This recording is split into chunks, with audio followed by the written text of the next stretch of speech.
Baik, di sini saya akan memaparkan materi terkait dengan efisiensi alokasi dan juga distribusi pendapatan. Efisiensi alokasi merupakan perbandingan antara input dan output, di mana input digunakan setempat dan sebaik mungkin untuk memperoleh output yang sangat terbaik. Pengertian efisiensi menurut para ahli, yang pertama ada Nicholson. Pasar persaingan sempurna dapat dikatakan efisien jika telah memaksimalkan input dan output yang sebanding. Kondisi alokasi yang efisien di mana tidak ada lagi suatu individu yang menambah utilitasnya terhadap suatu barang tanpa membuat utilitas individu lainnya dirugikan. Kemudian menurut Andi Marwan Karim, konsep efisiensi alokasi atau Pareto efisiensi ini telah terlebih dahulu dirumuskan dalam ekonomi Islam. Hal ini diikhtisarkan dari perkataan Ali bin Abi Thalib dalam kitab Nahju Balagh. Kemudian efisiensi dan keadilan. Jika tadi kita membahas efisiensi alokasi hanya menjelaskan bahwa jika seluruh sumber daya habis terpakai, maka alokasi yang efisien akan tercapai tanpa memikirkan prinsip keadilan. Dalam konsep ekonomi Islam, adil berarti tidak menzalimi dan tidak dizalimi. Ini bukan berarti bahwa konsep ekonomi Islam ini sama dengan konsep ekonomi sosialis yang pada umumnya yaitu sama rata sama rasa. Adil dalam Islam karena pada kenyataan kebutuhan dan selera setiap orang itu berbeda-beda. Jika hal ini dipaksakan, maka alokasinya itu tidak efisien. Kemudian materi berikutnya yaitu distribusi kekayaan.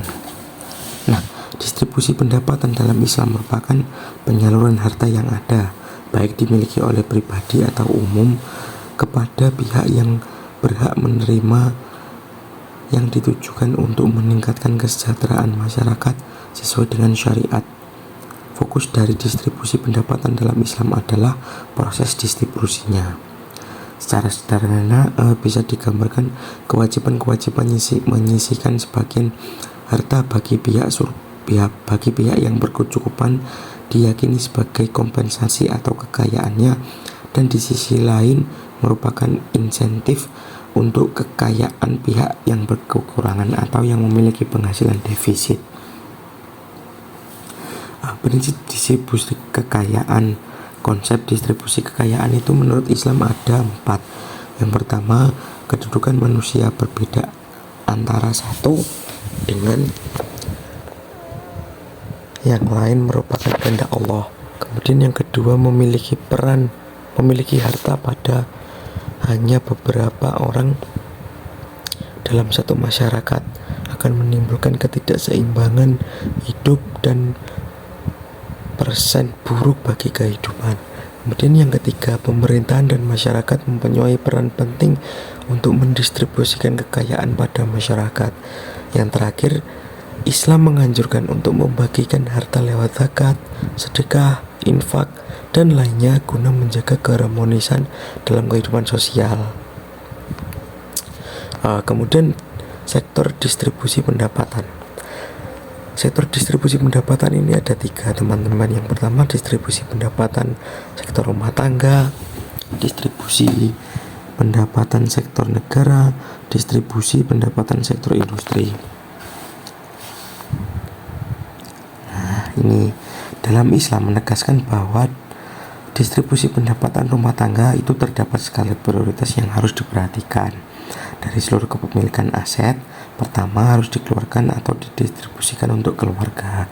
Jika surplus didahulukan membayar utang, kemudian dari sisa aset yang ada, skala yang harus diprioritaskan adalah membayar zakat ketika aset tersebut sudah memenuhi syarat, baik nisab maupun haulnya.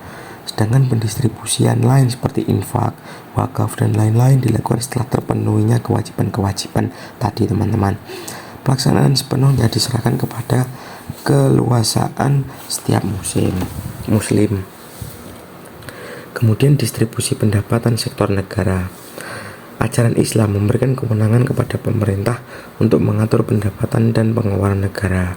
Pemerintah diberikan kewenangan mengatur pendapatan negara melalui penarikan pajak, pendapatan BUMN, dan sebagainya. Di samping itu, pemerintah juga diberikan kewenangan untuk membelanjakan anggaran guna kepentingan bangsa dan negara. Misalnya, pemberian subsidi, pembangunan infrastruktur, dan lain sebagainya. Karena secara umum tujuan utama dalam syariat Islam adalah untuk menciptakan keadilan dan kemaslahatan umat bersamanya. Berikutnya distribusi pendapatan sektor industri.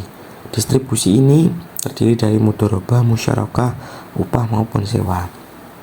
Mudharabah merupakan bentuk kerjasama antara pihak pemodal atau sohibul mal dengan pengusaha atau mudharib.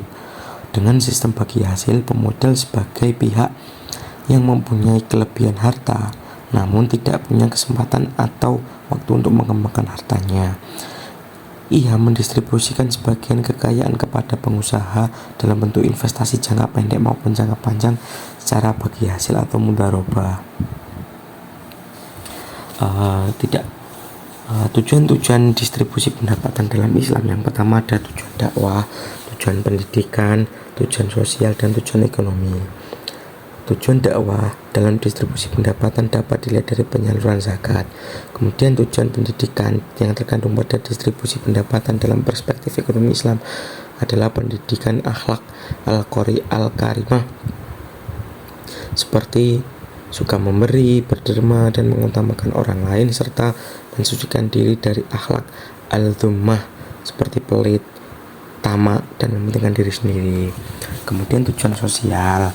Tujuan sosial terpenting dalam distribusi pendapatan adalah memenuhi kebutuhan kelompok yang membutuhkan dan menghidupkan prinsip solidaritas di dalam masyarakat muslim.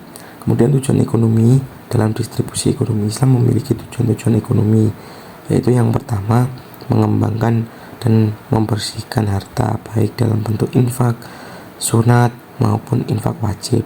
Yang kedua pemberdayaan sumber daya manusia yang mengatur dengan terpenuhinya kebutuhan modal usaha mereka.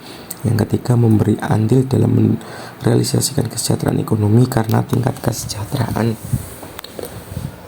ekonomi sangat berkaitan dengan tingkat konsumsi. Kemudian penggunaan terbaik dari sumber-sumber ekonomi. Bentuk distribusi pendapatan yang diatur dalam Islam yang pertama ada sewa tanah. Al-Quran maupun As-Sunnah telah banyak memberikan tekanan pada pembudidayaan tanah yang baik. Kemudian upah para pekerja. Upah adalah harga yang harus dibayarkan kepada pekerja yang harus diberikan secara adil atas jasa dalam produksi kekayaan.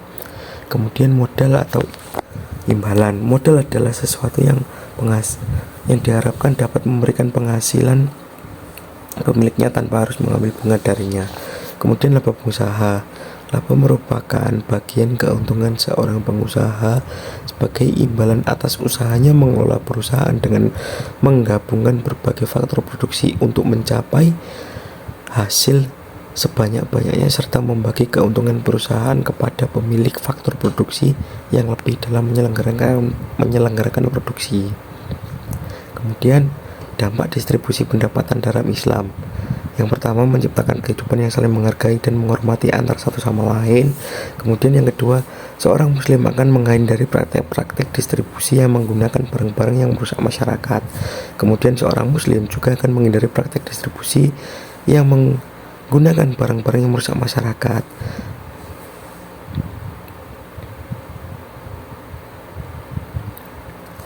Terima kasih, itu tadi pemaparan materi dari saya. Ada kurang lebihnya mohon maaf. Wassalamualaikum warahmatullahi wabarakatuh.